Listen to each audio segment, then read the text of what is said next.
Welcome back. In this video, we'll start looking at the data lifecycle management pattern. This is one of the last of the patterns in the ETL patterns category for operational matters. So here, as the name suggests, the pattern deals with how do you deal with data through its lifecycle and managing the data as it actually goes through its lifecycle. What lifecycle for data really means is um, in the context of the OLAP platform and the processing that happens along with it. You have various stages through which data goes through, starting from staging, right, of the raw source all the way through the functional views. Um, and at each stage, you're choosing to actually deal with copies of data. At various points, you actually make multiple copies of data in its raw form or in a form that is transformed.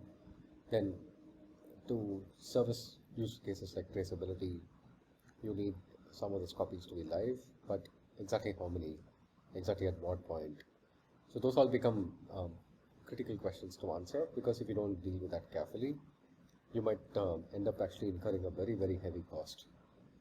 Because we're talking about big data, we're talking about huge amounts of data coming through. So for every copy you make, you actually have a significant multiplier to the cost. So life cycle actually also refers to the fact that data ages over a period of time. So this refers to uh, the the um, common practice that data that's more recent is of more value. That's true for most use cases, like especially those which are business facing. For some use cases like data science, obviously historical data plays a very critical role. So it's not to say that the historical data is not helpful or useful, but the relative value of that historical data is different for different use cases, whereas almost everybody will agree uniformly that the most recent data is actually the most useful. So there is a disparity in the value that's attached to these data that ages over a period of time. The third angle of life cycle that's also important to keep in mind is the variations in data require you to actually keep track of all those variations that happen over a period of time, and this becomes the way that you reason about how the system evolved over a period of time, and also why you made certain changes. So again, traceability can be a question, a use case for something that happened quite some time ago, not just for the recent data, in which case you still need to be able to answer that by looking at that version of data at that particular point in time, tracing it back. So that's also like a crucial facet of life cycle and how you manage the data there. Okay, so in effect, all this comes down to the common notion that it is time based, right? So it's not actually based on stages of processing; it's actually based on time. That's the typical approach. Meaning, as an example, I want to store data for about 6 months, and after that I want to archive it. So 6 months becomes the time. Or I want to get the versions of the source snapshotted after every day. So every day becomes the time element. The integrated warehouse that I'm building, integrated layer in the warehouse I'm building for business consumption, I want that to reflect the state of the business at the end of every day. Again, every day becomes a thing. For a real-time recommendation engine, I want to have the latest version of the data. I'm always up to date, and the model to be using that for recommendations, so that real time, which is basically the concept of latest, becomes like a very important factor. So invariably it's time based, right? But then the really interesting question is what time is being referred to here? And here's where things get complicated. There are actually at least three notions of time in a typical OLAP, in a typical data processing journey. One is the notion of what's called as the event time. The event time is when that particular event actually happened in the business, in the source. So that's the first notion of time. The second notion of time is more functional in nature. So this is the notion of what does the business refer to as time. which could be different from what the event is, right? Which could be different from the source and the notion of time at the source. The third notion of time is operational time. Operational time meaning when did I execute a particular job, where did that transformation take place. So these three times are actually different, and based on what your question is, based on what your lifecycle management desire or requirement is, you would need to take into account which of these different times have to be considered for that. Let's take an example. I'm going to take this domain of e-commerce, and like with all the e-commerce platforms, what I most care about is the total revenue billed per day, meaning total payments received, total invoices raised, whatever, right? However you want to formulate the problem. But as a business user, I'm asking this question: give me all the revenue that I made in that day. I have with me the payment table, the same friend of ours from a couple of videos ago. Here, the payment table is exactly the same, and to calculate this answer of revenue billed per day, what I need to do is just take up the payment amount column rather, and then sum it up for the day. If I do a sum of the day, that's my answer. Sounds simple, right? Sounds easy. But then let's dig deeper, right? How do you actually practically answer this problem? And with automation, not humans, right? So revenue billed, like I said, is sum of payment amount. Straightforward. You can write SQL for this. You can write a data frame operation on that. Nothing fancy. Per day is also part of the requirement. So per day refers to I want to be able to get December 1st revenue, December 2nd revenue, December 3rd revenue. Yeah, sounds reasonable. Sounds doable. Yeah, all good. Cool. So then I start to map the data. To get per day revenue billed, I need to determine which day a particular data record belongs to. Yeah, so that sounds again very straightforward to do. Take a look at the first record, December 1st, 10 o'clock in the morning. Yeah, it belongs to December 1 revenue. Take a look at the second record, 11:59. Yep, all is fair and square. It's still within the same day, logically. So it belongs to December 1st. What do you do about this third record? This happened 2nd early morning, 2:55.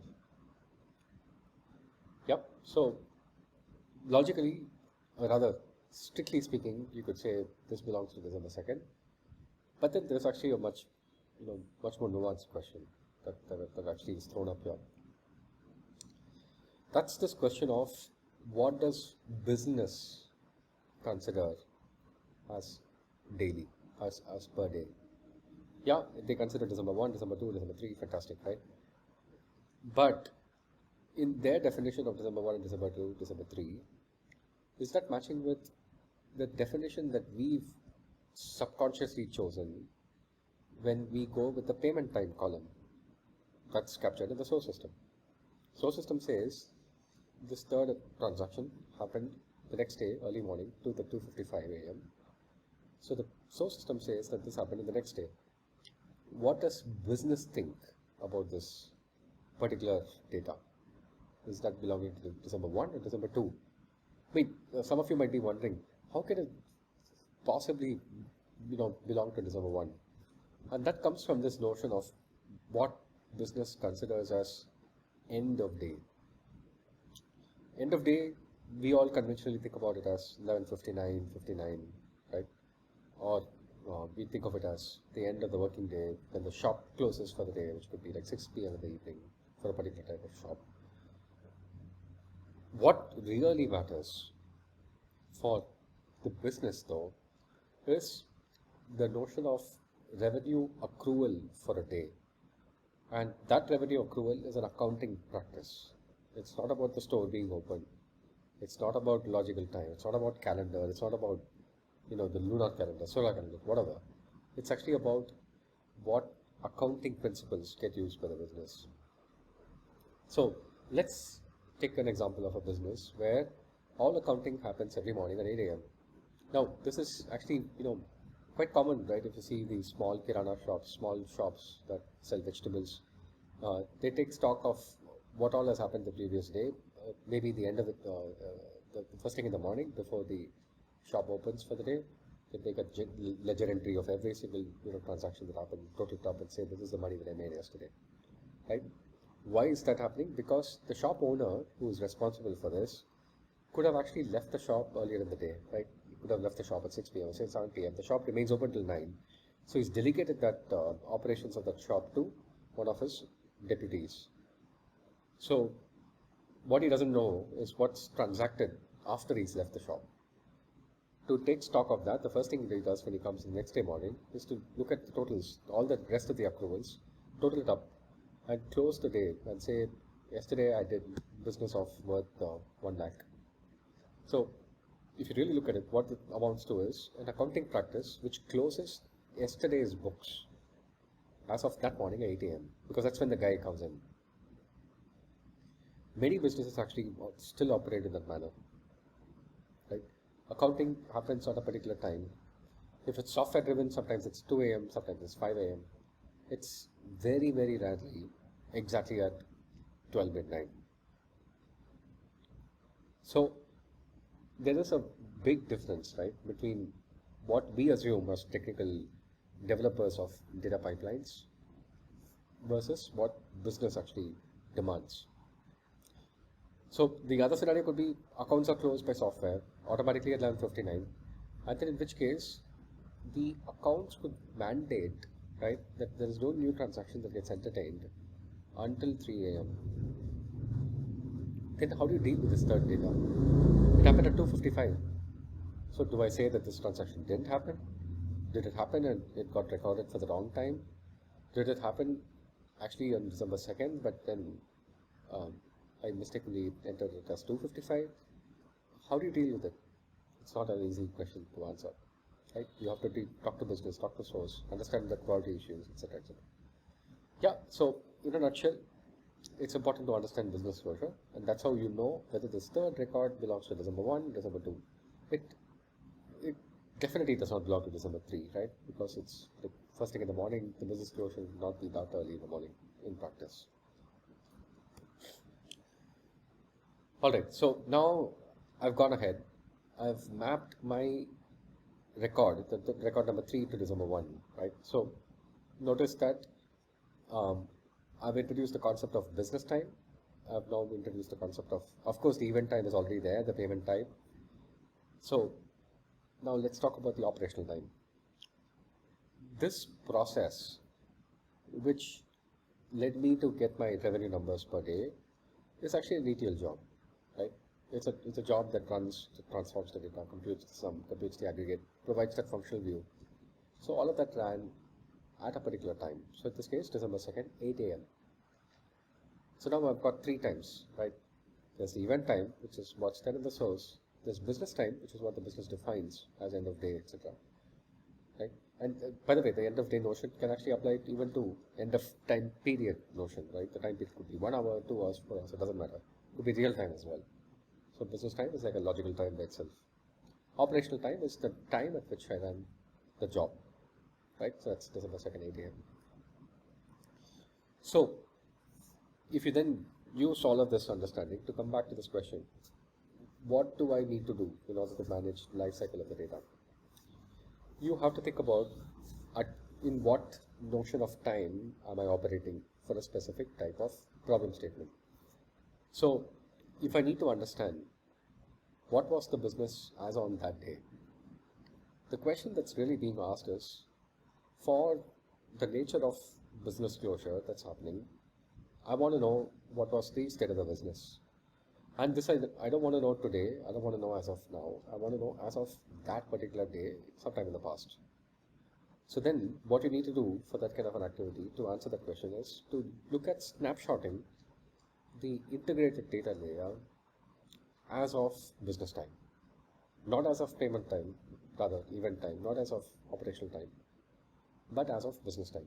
Which means, if you take this previous example, December 1 snapshot becomes ready December 2nd, 8 a.m. in the morning. It's not available at midnight. Even though the business closed at a particular point in time, I am including all of the activity that happened after the midnight, up to the point that the ETL ran, up to the point the operational time clicked in. And after the operational time finishes, rather after the operation finishes, the operational time window is like, for, let's say 30 minutes for the job to run. that's when the business time, um, rather that's when the snapshot for that business time of December 1 is ready. So that's what is required for answering this question. What was the business as of a particular day? Instead, if my question is, when was the last time that I got good quality data from the source? Go back and answer it using these notions, right? The business time does not matter there because it's a question about the source. Does the event time within the source matter? Not really, because that does not dictate how the extraction happens. It might, but it's not an explicit mapping, right? It's implicit. What matters most is that E of the ETL job, the extraction job, that ran that morning to pick up the data from the source, to bring it into staging, to then do this job of calculating the December 1 revenue. That E that ran, that extraction that ran, is what determines the quality of the data. It's what determines how you go back and trace the quality of the data. Because it's with that E, the timestamp associated with that E, right, that allows you to go back to the source and say, look, there was something wrong in your source, there's something wrong in your table. Give me the version of that table as of 8 a.m. on December 2nd. Why 8 a.m. on December 2nd? Because that's the operational time in the extraction.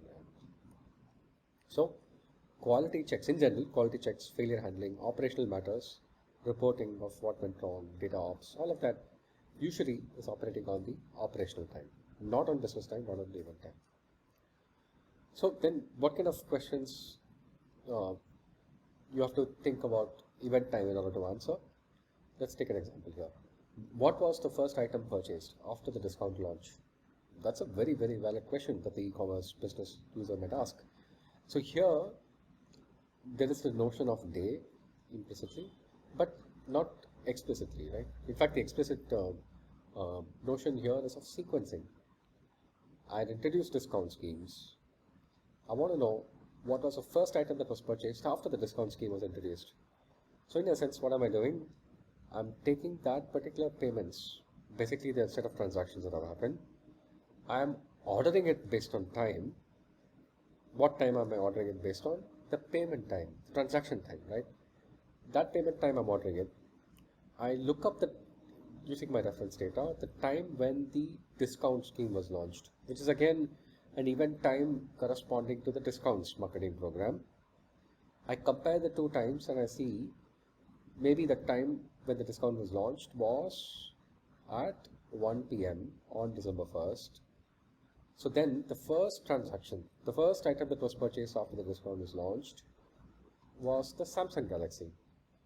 That was purchased at 11:59 because that's the event that happened after the 1 p.m. launch of the discount program.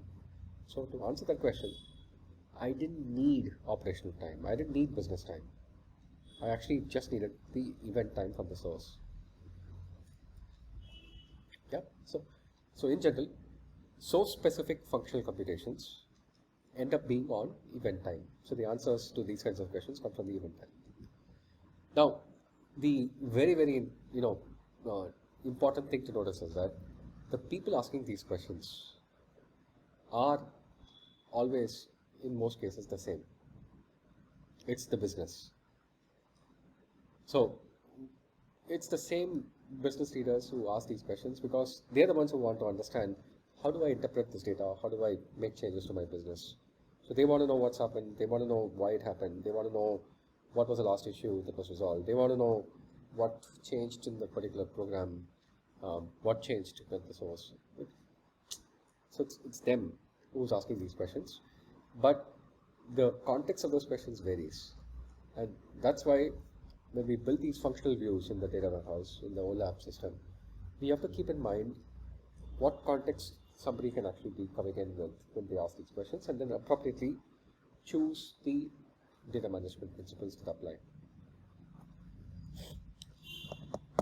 Alright, so with that, I'll take a pause. In the next and the last concluding part of this week's videos, we'll look at differences between ETL and ELT.